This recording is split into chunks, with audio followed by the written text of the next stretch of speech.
जी ma'am, मैं धनबाद झारखंड से बोल रहा हूँ। हाँ, हाँ, हाँ। अ, मैम, मेरा सवाल कुछ थोड़ा पर्सनल सवाल था कि अ, अभी तो मैं बहुत हद तक बाहर आ चुका हूँ हुँ, उन हुँ। चीज़ों से, बट मैं ये जानना चाह रहा हूँ कि एक्चुअली क्या त रहता है कि जब हम किसी रिलेशनशिप में रहते हैं हुँ, हुँ, और हुँ। जब हम किसी इमोशंस में रहते हैं, तो जी। हम सामने वाले की चालाकियों को पकड़ नहीं पाते। हमारा दिमाग बार-बार कई बार हमें कहता है कि वो गलत है या इस चीज़ में वो है, लेकिन हमारा दिल उस चीज़ को मानने को तैयार नहीं होता और हम ठगे से जाते हैं। हाँ और जी। इसीलिए शायद मतलब कहा जाता है कि something like love is blind, hmm, hmm, hmm. Something like this. Hmm, तो जी, मेरा ये कहना है मैम कि मुझे भी कई बार जब मैं रिलेशनशिप में था, मुझे भी कई बार ऐसा फ़ील हुआ कि मैं गलत जगह पे हूँ। हुँ, ठीक हुँ। है, ऐसा नहीं होना चाहिए, ये गलत है, लेकिन मैं उस चीज़ से निकल नहीं पाया। मैंने हर चीज़ को इग्नोर कर दिया। दिल और दिमाग के बीच में एक लड़ाई चल रही थी, तो मैंने दिल की सुन ली और दिमाग को अ, अवॉइड किया। बट बाद में मुझे पता चला कि मेरा दिमाग सही था और दिल ने गलत डिसीज़न लिया है और जिसके चक्कर में मेरा लगभग मतलब 1.5 साल, 2 साल काफ़ी बर्बाद हुआ। तो मैं काफ़ी ज़्यादा ह्यूज डिप्रेशन में चला गया। तो मैम, मेरा ये सवाल है मैम कि ऐसी स्थिति में हम लोग पहली बात तो ये कि ऐसी स्थिति में हम अपने दिमाग की कैसे सुनें और अपने इमोशंस को पर कैसे काबू करें? बहुत अच्छा सवाल है। सबसे पहले तो आप मुझे ये बताएँ कि अभी आपकी स्थिति कैसी है? अब पहले से तो फ़ार बेटर है मैम। उस वक़्त तो बहुत ज़्यादा खराब था। मैं कुछ भी पढ़ता था, कुछ भी होता था तो वो दिमाग से निकल जाता था, याद नहीं हो पाता था कुछ भी। हुँ, पढ़ता हुँ। तो मैं तब भी था बट दिमाग में रह नहीं पाता था कुछ भी। मतलब लगता था जैसे एक अलग ही दुनिया में चला गया हूँ मैं इस दुनिया में हूँ ही नहीं। हुँ, मतलब I am not hmm. Present in this world life. बस एज़ अ डेड बॉडी, बस एक जो आदमी बस घूम रहा होता है, बस उस हुँ, टाइप की हुँ, हुँ। स्थिति थी। तो उसी टाइप का था, तो मुझे मैं सब काम कर रहा था बट वो सारे के सारे काम जो हो रहे थे वो लाइक क्या कह सकते हैं, नशे में हो रहे थे। मुझे पता नहीं था कि मैं क्या कर रहा हूँ, नहीं कर रहा हूँ, कुछ भी पता नहीं। और लाइफ़ का जैसे एक होता है मोटो खो जाना, हुँ, एक हुँ। थी वो सारी चीज़ें हो रही थी। तो उससे अभी तो मैं काफ़ी हद तक बाहर आ चुका हूँ। हुँ, हुँ, ऑलमोस्ट हुँ। मैं मतलब आप कह सकते हैं कि मैं अब बाहर हूँ। Very good, very good. लेकिन मुझे ये जानना है कि आखिर इस चीज़ में मैं गया कैसे? मुझे थोड़ी एक ये क्यूरियोसिटी थी हाँ जी। कि मैं वहाँ कैसे इस चीज़ से बाहर निकला जाए ताकि लाइफ़ में आगे कभी मेरे साथ ऐसा ना हो और अगर ऐसा कुछ हुआ, तो मैं अपने दिमाग की सुन सकूँ, दिल की ना सुनूँ बहुत और अच्छा। दिमाग से डिसीज़न ले सकूँ। तो एक मेरा और आपसे सवाल है, फिर मैं आपके सवाल का भी जवाब दूँगी। तो जी, आपको कब पता चला आपने जैसे कहा अभी कि डेढ़ 2 साल आप डिप्रेशन में रहे, राइट? तो जी। आपको कब पता चला विशाल कि आपको ठगा जा रहा है और उसके बाद जब आप डिप्रेशन में गए, तो उस डिप्रेशन से फिर बाहर कैसे निकले? पहला सवाल आपने सुना, आपको कैसे पता चला कि आपको ठगा जा रहा जी। है ना? मैम कई सारे आप कब अवेयर हुए? कई सारी इंसिडेंट ऐसी हुई थी। हुँ, हुँ, हुँ। मैं अ, मतलब याद नहीं करना चाहता हूँ उन चीज़ों को एक्चुअली बट ठीक है।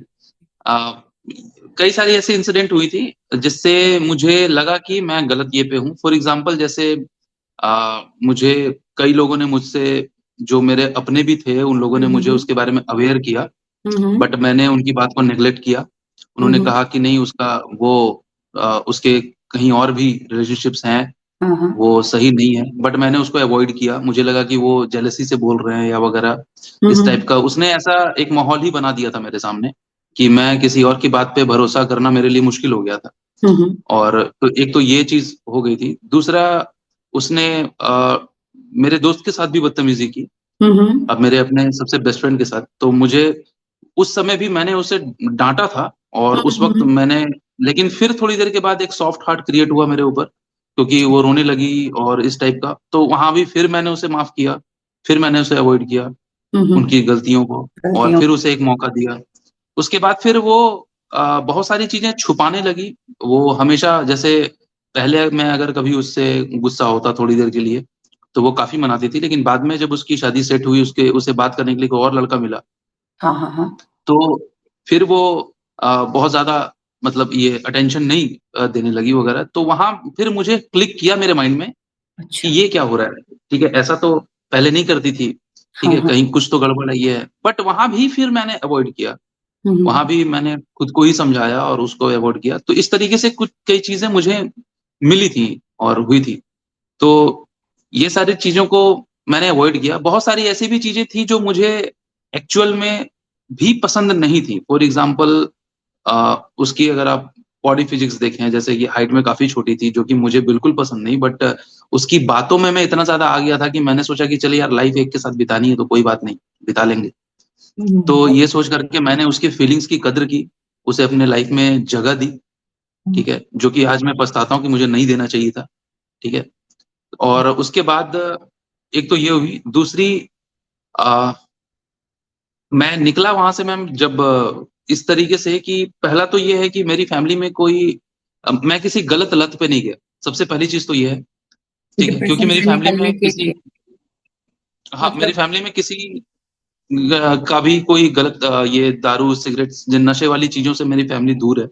तो उधर तो मेरा दिमाग भी नहीं गया कभी, मैं डिप्रेशन में भले था, हाँ लेकिन जी। मैं कभी दारू, शराब, सिगरेट इन सब को हाथ लगाने के बारे में मेरा दिमाग गया नहीं, कि हुँ, मैं नशे में जाऊँ या ऐसा करूँ।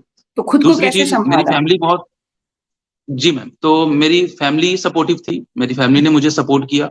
हुँ, हुँ, हुँ। मेरे फ्रेंड्स ने मुझे सपोर्ट किया, मैं काफ़ी देर-देर तक अपने दोस्तों से बात करता रहा हुँ, हुँ, हुँ, और हुँ। मेरे दोस्तों ने भी उस वक़्त मेरा बहुत साथ दिया, मेरी फैमिली ने भी मेरा बहुत साथ दिया हुँ। और धीरे-धीरे, धीरे-धीरे फिर मेरे कुछ टीचर्स भी थे जिनको मैं बहुत एडमायर करता हूँ हुँ, हुँ, हुँ, और हुँ। धीरे-धीरे मैंने उनको भी कुछ चीज़ें बताई, अपने दिल की बात बताई, तो उन्होंने भी मुझे मेरी इस चीज़ को समझा और मुझे बहुत अच्छा गाइडलाइन दिया और धीरे-धीरे, धीरे-धीरे फिर मैं अपने चीज़ों पर फ़ोकस करता रहा। भले ही मेरे दिमाग में कुछ अटे ना अटे बट मैं वहीं पे डटा रहा। हुँ, हुँ, हुँ। जो भी हो मुझे दिमाग हटाना है। फिर मैं एक्सरसाइज़ मैंने शुरू की चूँकि मैं एक कराटे प्लेयर भी हूँ, हुँ, तो एक हुँ, हुँ, स्पोर्ट्स स्पिरिट मन में हमेशा था कि हार नहीं मानूँगा। हुँ, हुँ। तो वो मैंने हार नहीं मानी और मैंने एक्सरसाइज़ और वो सब भी मैंने लगातार किया, बहुत किया। मतलब जब भी मुझे पेन होता था, जब भी कुछ होता था, मैं एक्सरसाइज़ करने के लिए पहुँच जाता था और तब तक करता था जब तक मैं इतना ना थक जाऊँ कि इमोशंस को जगह ना मिले पैदा होने के लिए मेरे हार्ट पे। मतलब तो लाइक ये सब कि आप कुछ थक के सो जाएँ, ऐसा कुछ? जी, मैं थक के एकदम चूर हो जाऊँ, सो जाऊँ और इतना हालत ख़राब हो जाए कि मुझे पता ही ना चले कि मैं मेरे पास कुछ मतलब वो दर्द इतना ज़्यादा हो जाए कि उस दर्द को ओवरकम कर जाए। तो ये चीज़ कुछ टेक्निक्स थी जिसको मैंने अपनाया और धीरे-धीरे खुद को इस चीज़ों से बाहर निकाला। योग अभ्यास भी किया मैंने हुँ, हुँ, और हुँ। मेडिटेशंस वग़ैरह भी किया। बट उस समय तो मेडिटेशंस बहुत कम हो पाता था क्योंकि ध्यान मेडिटेशंस भी करता था तो वही सारी चीज़ें ख़्याल पे आती थी। हुँ, हुँ, बिल्कुल। बट धीरे-धीरे, धीरे-धीरे फिर वो दूर हुई और चीज़ें फिर खत्म हुई वो चीज़। तो ठीक इस है। तरीके से मैंने निकाला मैम। तो तो सबसे पहले तो ये मैं आपको बहुत एप्रिशिएट करती हूँ कि आपने किसी भी नशा का सहारा नहीं लिया। ये बहुत बड़ी बात है, क्योंकि मोस्ट ऑफ द जी, थैंक लोग यू मैम। हाँ जी, मोस्ट ऑफ द लोग जो नेगेटिव वे अपना लेते हैं, अपने ब्रेन को अनकॉन्शियस करने के लिए, सोने के लिए हुँ, या कुछ चीज़ों को भुलाने के लिए। बट आप एक रियल फाइटर कह सकते हो, so you are the real fighter which is very appreciated. खैर अब बात करते हैं कि आपने बोला कि हमें क्यों समझ में नहीं आता है कि सामने वाला इनिशियल लेवल पे हमें क्यों नहीं समझ में आता है कि सामने वाला चालाकी कर रहा है। तो जी। विशाल एक्चुअली होता क्या है ना, जब एकदम इनिशियल फ़ेज़ में आप कहते हैं ना कि पूरी दुनिया पसंद नहीं आती, कोई एक पसंद आता है ना? तो हुँ, जब हम किसी से प्यार करते हैं ना, तो इसका मतलब है कि वो काफ़ी सेलेक्टेड पर्सन है, राइट? और जी। सेलेक्टेड पर्सन होने के साथ-साथ वो मेरे लिए काफ़ी इम्पोर्टेंट पर्सन भी बन चुका है। क्योंकि मेरे दिल ने, मेरे जो भी मन ने कह सकते हो, उसे चुना है। इतने लंबे सालों से मेरी लाइफ़ में कोई नहीं था और इसी लड़की पर या इसी लड़के पे मेरा दिल आया है, यानी कि वो कितना स्पेशल हो सकता है हमारे लिए।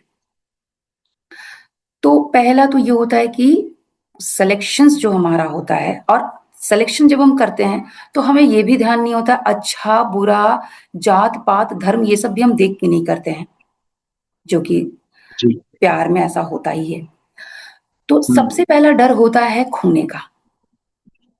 कभी-कभी क्या होता है ना, सामने वाला किसी से इतना ज़्यादा डीप लव में हो जाता है, इतना ज़्यादा भावनात्मक रूप से अटैच्ड हो जाता है कि उसको खोने से बहुत ज़्यादा डरता है। इसलिए उसकी चालाकियाँ, गलतियाँ नज़रअंदाज करता चला जाता है, शुरू-शुरू में। क्यों? क्योंकि डर है खोने का। ये तो हो गया एक पॉइंट।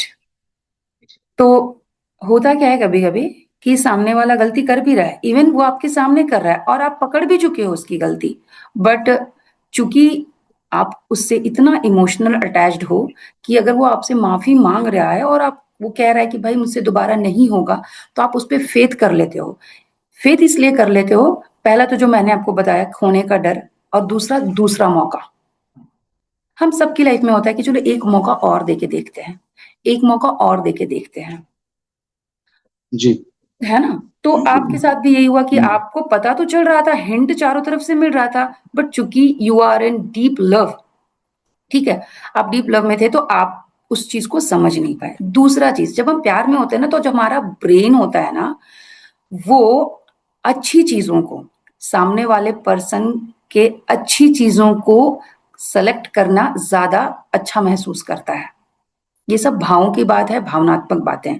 तो हमारे भाव इतने ज़्यादा उस वक़्त खुश होता, आप कह सकते हो कि डोपामाइन हमारे ब्रेन में इतना अच्छा रिलीज़ होता है और उस वक़्त चारों तरफ माहौल अच्छा लगता है, हमें कोई पैम्पर कर रहा है, हमारा कोई ख़्याल रख रहा है और ये मनुष्य की परिभाषा ही है कि अगर उसे कोई, वो कहते हैं, आपने कहानी भी सॉरी आपने सुना भी होगा कि कुत्ते को भी रखो तो उससे प्यार हो जाता है ना? तो जब सामने जी। वाला इंसान, हाँ जी, तो ये तो ख़ैर एग्ज़ाम्पल्स था। बट होता क्या है कि जब सामने वाला इंसान आपके लिए एक अजनबी, माँ, बहन, भाई, ये तो आप बचपन से देख रहे हो, इसको आप गारंटेड ले लेते हो, है ना? ये तो कि ये तो करेंगे ही करेंगे भाई, माँ है, बहन है, पिता है, इनका तो फ़र्ज़ है, इनकी तो ज़िम्मेदारी है। पर हुँ। जब बाहर की दुनिया में आपको कोई पूछता है कि आपने खाना खाया? आप कैसे हैं? आपकी तबीयत कैसी है? तो आपके मन में एक सॉफ्ट कॉर्नर बनने लगता है और जब वो सॉफ्ट कॉर्नर बहुत डीप होता चला जाता है, बहुत डीप होता चला जाता है ना, तो आप उस सॉफ्ट ज़ोन से निकलने से डरते हैं और इसीलिए आप उसको खोने से भी डरते हैं कि तो पहला तो डर है कि सॉफ्ट ज़ोन से अगर ये चला गया तो फिर मेरा ऐसा केयर, एक्चुअली ये हम नहीं सोचते कि हमारा केयर कौन करेगा, हमारा खाना कौन पूछेगा, ये हम सोचते नहीं है, बट हमारे सबकॉन्शियस माइंड में ये होता है, वो जो पैम्परिंग है ना वो बैठ जाता है, जिसके कारण ये चीज़ हमें महसूस होता है। दूसरा, जब हम भावनात्मक रूप से जुड़ते हैं किसी से, तो ब्रेन हमारा जो है उस सामने वाले की गलतियों को कभी भी एक्नॉलेज करना नहीं चाहता है, मतलब हमारा ब्रेन अवॉइड कर देता है, इग्नोर कर देता है और उससे जुड़ी अच्छी बातों को लूप बनाता चला जाता है। क्यों? क्योंकि मुझे मुझसे नहीं, मुझे उससे कुछ ज़्यादा प्रेम है। तो मेरा थॉट उसके लिए पॉज़िटिव ही हो रहा है, ठीक है? मेरा थॉट उसके प्रति नेगेटिव हो ही नहीं रहा है क्योंकि मेरी जो भावनाएँ हैं, मेरी जो फीलिंग्स है, वो नेगेटिव जा नहीं पा रही है, because I am in a deep love. आप समझ रहे हैं मेरी बात? जी। हाँ जी। तो डीप लव के कारण तो वो उसकी जो हमारी भावनाएँ हैं या हमारा ब्रेन उस चीज़ को एक्सेप्ट नहीं करता, ठीक है? हमारा ब्रेन बिल्कुल एक्सेप्ट नहीं करता कि सामने वाला गलत हो सकता है, तो मेरा ब्रेन लॉजिक लगाता ही नहीं है उस चीज़ पर, कभी भी। तो अब पता कैसे चलता है फिर?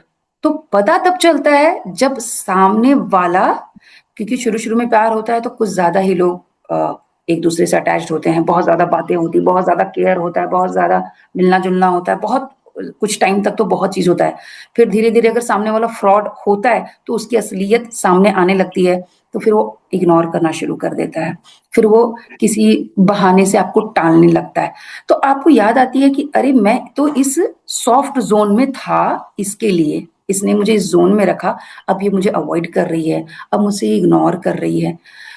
तो अब इस सिचुएशन में क्या होता है कि आपका जब सॉफ्ट ज़ोन से निकलने की बारी आती है, तब आपको तनाव महसूस होने लगता है, वो प्यार वाले सॉफ्ट ज़ोन से।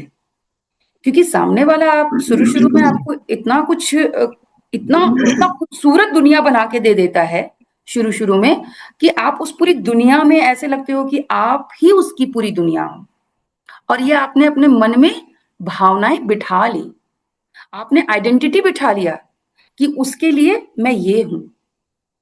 अब जब उस आइडेंटिटी को थोड़ी परेशानी होती है, जब उस आइडेंटिटी को लगता है कि नहीं, अब मुझे इग्नोर किया जा रहा है, नहीं अब मुझे साइड किया जा रहा है, तो वो आइडेंटिटी को बहुत बुरा लगता है, उसे ठेस लगता है। तो या तो वो रोने लगता है, डिप्रेशन में चला जाता है या फिर कभी-कभी गुस्सा के रूप में निकलता है। आप देखते होंगे कई रिलेशनशिप में मार-काट, मर्डर भी हो जाता है ना?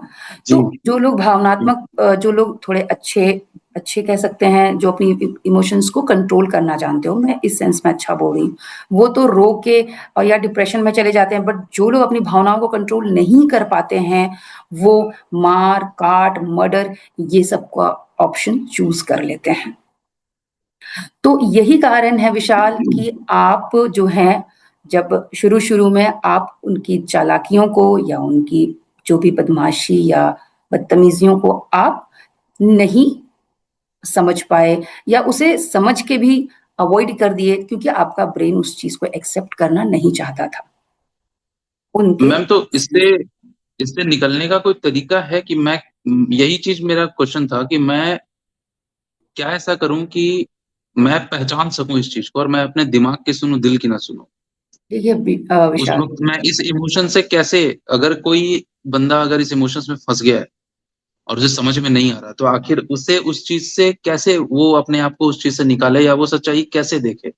जबकि उसके सामने सब कुछ है, वो बिलीव हुँ, हुँ, कैसे हुँ। करे उस चीज़ देखिए, सबसे पहली चीज़ तो ये करनी चाहिए कि जैसा आपने कहा कि आपके जो क्लोज़ वन्स थे आपको एक्नॉलेज करने की कोशिश कर रहे थे, है ना? आपने बोला। जी। तो सबसे पहला कि अगर आपको कोई एक्नॉलेज कर रहा है, अगर आपके फैमिली मेंबर्स हों कि भई ये इस तरह की लड़की या लड़का है, तो आपको थोड़ा-सा सोचना बैठकर उस पर्टिकुलर अवेयरनेस के बारे में आपको सोचना चाहिए कि आखिर इसके बारे में मुझे इस तरह के इन्फॉर्मेशंस क्यों दिए जा रहे हैं? क्यों ना ये चेक आउट किया जाए, वेरीफाई किया जाए, ठीक है? तो उस वक़्त उस वक़्त यही मैम मैं पढ़ाई कर रहा था अपना तो इतना ज़्यादा किसी के मतलब पीछे उतना टाइम वेस्ट करना नहीं चाहता था मैं, तो इसलिए कुछ पता करना या किसी के पीछे लगना, या ये करना, ये सब मतलब दिमाग में आया नहीं कभी। नहीं, यही यही तो भावनाओं को कंट्रोल करने की बात चल रही है विशाल। हम यहीं तो फँस रहे हैं ना। ये जो पूरी दुनिया है वो भावनाओं के खेल और अहंकार के खेल में फँसी हुई है। इसीलिए कहा जाता है कि जब हम चेतना के ऊपरी स्तर पे बात करते हैं ना विशाल, चेतना के ऊपरी स्तर का मतलब होता है कि सिर्फ़ हमारे हम सोचे जा रहे हैं, हम उसपे विचार नहीं कर रहे हैं। तो चेतना का जो ऊपरी लेवल है वो सोच दर्शाता है, पर चेतना का जो भीतरी लेवल है वो विचार बनाता है। तो जब आप विचारों पे काम करेंगे, तो आप डेफ़िनेटली वेरीफ़ाई करेंगे। लेट्स से अगर आपकी बहन के बारे में कोई कहता है कि आपकी बहन इस तरह के बदमाशी कर रही है या भाई, तो आप ज़रूर विचार करेंगे कि मुझे इस तरह का इन्फॉर्मेशन मिला है, चलो एक बार वेरीफ़ाई करते हैं। पूछते हैं या कुछ ऐसा करते हैं कि जो भी पीछा करते हैं या जो भी आपकी अपनी टेक्नीक होगी, उसके थ्रू हम पता करते हैं कि क्या सच में मेरी बहन के बारे में ये जो रूमर उड़ रहा है या मुझे इन्फॉर्मेशन मिल रहा है, वो सही है? ये जब आप चेतना के भीतरी लेवल पर रहते हैं, तो इस तरह के विचार आपको आते हैं। पर हम प्यार में चेतना के एकदम ऊपरी लेवल पे बात करते हैं, सोचते हैं, ठीक है? मेरा वो, मेरा सब कुछ वो, मेरा ये, वो, अंदर हम जा ही नहीं पाते। तो पहले आपको ये करना चाहिए कि अगर आपकी फैमिली एक्नॉलेज कर रही थी उस वक़्त, तो आपको एक बार वेरीफ़ाई करना चाहिए था। ये सोच के कि चलो अगर गलत हुआ तब तो फैमिली को ही आप डाँट सकते थे। पर आपने भी इग्नोर कर दिया क्योंकि आपके ब्रेन ने, माइंड ने उसको करने नहीं दिया, है ना? क्योंकि आप चेतना के ऊपरी जी। लेवल पर काम कर रहे हैं और ज़्यादातर मनुष्य जो हैं, वो यही काम कर रहे हैं। दूसरी चीज़ हो गई कि अगर एक बार आपने अवॉइड कर भी दिया लेट्स से ठीक है, लेकिन अगर आपके पास 2, 3, 4 बार और अभी आपने खुद कहा कि आपके फ्रेंड्स तक को उसने अप्रोच करा, तो जब 3-4 बार आपको कोई एक्नॉलेज कर रहा है, तो बहुत ज़रूरी है कि उस चीज़ पे विचार किया जाए। पर आपने उस चीज़ को भी अवॉइड किया। ठीक है? तो भावनाओं का बिल्कुल। मतलब यही होता है, लोग कहते हैं ना भावनाओं में बह जाना, लेकिन विशाल हम भावनाओं को कंट्रोल कर सकते हैं। पहला मेडिटेशन के थ्रू, दूसरा डीप ब्रीथिंग के थ्रू और तीसरा अगर कुछ नहीं हो पा रहा है, तो अगर मुझे कोई एक्नॉलेज करे, तो उस पे विचार किया जाना चाहिए। किसी अगर 2 से 3 से 4 बार अगर कोई और अगर आपने बोला आपके बेस्ट फ्रेंड, तो अगर आपके बेस्ट फ्रेंड पे ऐसा हो रहा है, तो हमें विचार करना चाहिए।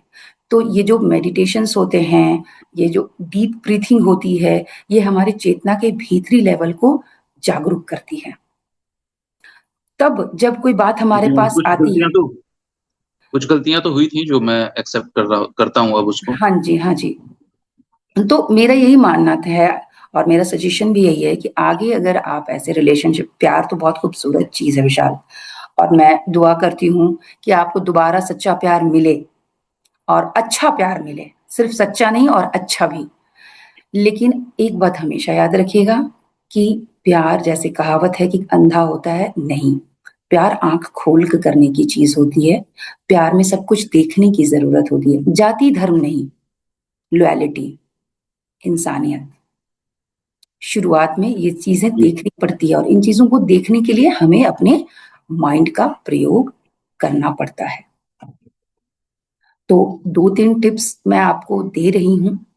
पहला टिप्स तो मैं ये कहूँगी कि अगर ऐसे रिलेशन में आएँ, तो बहुत जल्दबाज़ी ना करें। दोबारा अगर आप इस रिलेशनशिप में आते हैं, किसी के साथ भी तो बहुत जल्दबाज़ी ना करें। टाइम दें, परखें, उनकी बातों को समझें। चूँकि आपको एक बार एक्सपीरियंस हो चुका है, तो मुझे लगता है आप बेहतर तरीके से समझ सकते हैं। दूसरा, मेडिटेशन करें, ब्रीथिंग करें। वैसे मैं आपको एक टेक्नीक बताना चाहूँगी कि अगर 1 मिनट में हम 4 बार साँस लेते हैं, है ना? तो हमारी जो ओके। हाँ जी, हमारी जो चेतना का लेवल है ना और ध्यान का जो लेवल है ना, वो लगभग 70% तक बढ़ जाता है। यानी 1 मिनट में सिर्फ 4 बार साँस लेना है हमें और छोड़ना है। और अगर हम 2 बार करते हैं ना, तो हमारे जो चक्रास है ना, वो एक्टिव होना शुरू हो जाते हैं धीरे-धीरे। तो ओके। आप हाँ जी, तो आप ये दूसरा काम कर सकते हैं डीप ब्रीथिंग और तीसरा आप जब भी आपकी लाइफ में कोई आए, आप उसे खुले दिल से उसका स्वागत करें, शक ना करें अब दोबारा। शक के नज़र से अगर आप लेके आएँगे, तो फिर जो आपको अच्छा रिलेशन मिलेगा ना, वो भी खराब हो जाएगा। क्योंकि हमारे साथ क्या होता है ना, हमारे सबकॉन्शियस माइंड में अगर हमें धोखा मिलता है ना, तो हमारे दिमाग में पूरी तरीके से बैठ जाता है। और फिर जब हमारी ज़िंदगी में कोई अच्छा इंसान भी आता है ना, तो हम शक करके उस रिश्ते को बर्बाद कर देते हैं। खत्म कर देते हैं या फिर आप कह सकते हो कि काफ़ी मतलब डिस्ट्रॉय कर देते हैं, पैनिक रिलेशनशिप बना देते हैं उसको, ठीक है? तो ऐसा ना करें। जी, हाँ जी, तो ऐसा बिल्कुल ना करें और अगर उसके बारे में आपको कोई खबर मिलती है किसी भी तरीके से, तो आप ज़रूर उससे पूछें अपने पार्टनर से और अगर वो बार-बार रो-रो कर आपको जवाब दे रही है, एक बात हमेशा याद रखिएगा, रोना 2 चीज़ों की निशानी है, या तो एक जो चोर होता है, ताकि मेरी भावनाओं पे कोई विश्वास कर ले। ठीक है? रोना सबसे जी, आसान तरीका है सामने वाले को बेवकूफ़ बनाने का। और दूसरा रोना होता है रियल तरीके का, बट जो रियल रोना होता है ना, वो साइलेंट होता है और जो दिखावे का रोना होता है ना, वो रो-रो के दिखा के अपनी बात प्रूफ करना होता है। तो अगर कोई आपसे सच्चा प्यार कर रहा है, अगर आपसे क्वेश्चन पूछते हैं या किसी तरीके का, तो ये मेक श्योर कि आप उसका रोना किस तरह का है और वो कहीं मगरमच्छ वाले आँसू तो नहीं हैं और हम ब्रेन हमारा इतना रहता है एक्टिव या आप कह सकते हैं अवेयर कि सामने वाले को भाँप लेता ही है। हो सकता है एक बार ना भाँप सके, पर दूसरा, तीसरा बार भाँप लेता ही है। तो इन जी। 2-3 चीज़ों का आप ज़रूर ख़्याल रखिएगा विशाल, जब कभी भी आप दूसरे रिलेशन में आप जाएँ तो। Okay ma'am. और हाँ जी, और अगर आप कुछ बताना चाहें तो आप बता सकते हैं। जी मैम। हाँ जी, मैं बोल रही थी विशाल कि अगर आप कुछ और शेयर करना चाहें तो आप कर सकते हैं। नहीं मैम, अभी तो बस इसी का मुझे उत्तर जानना था। अभी जो आपने कहा मेडिटेशंस और श्वास की प्रक्रिया उस पे मैं थोड़ा ध्यान दूँगा और मैं कोशिश करूँगा उसको करने की। हालाँकि एक्सरसाइज़ तो मैं करता ही हूँ और मेडिटेशन भी करता हूँ, बट ये श्वास की प्रक्रिया के बारे में नहीं पता था, तो मैं उसको अपने लाइफ़ में शामिल करने की कोशिश करूँगा। देखता हूँ क्या फ़र्क आता है और उसके बाद मैं आपको ज़रूरत पड़ी तो फिर से कॉन्टैक्ट करूँगा। बिल्कुल, मैं अभी आपको यही कहने वाली थी कि आपको जब भी ज़रूरत हो, आप मुझसे बिल्कुल कनेक्ट हो सकते हैं। जब तक आपके दिमाग से, दिल से टेंशन या इन चीज़ों का सम प्रॉब्लम्स नहीं निकल जाता, आप तब तक मेरे साथ कनेक्ट रह सकते हैं और इन चीज़ों से दूर हो सकते हैं।